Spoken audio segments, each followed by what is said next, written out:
Liebe Zuschauer, die Dauerausstellung der Abteilung für Bildende und angewandte Kunst der staatlichen Institution Nationalmuseum präsentiert Werke herausgehender der Tadschikischen des Volkes.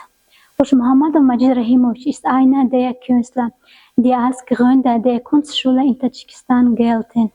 Seine Werke werden in der ständigen Hallen der Abteilung für Bildende und angewandte Kunst präsentiert. Der Künstler schuf in verschiedenen Genres, einschließlich Stillleben, Landschaft und Porträt. Eine seiner Werke heißt Die Geburt eines Liedes und wurde 1958 im Porträtgenre gemalt. Das Gemälde zeigt Abu Abdullah Rudaki, den persischen, tadschikischen und Klassikliteratur. Er hält ein Musikinstrument in der Hand und demonstriert seine Liebe zur Musik. Im Hintergrund sind die wunderschönen Berge abgebildet.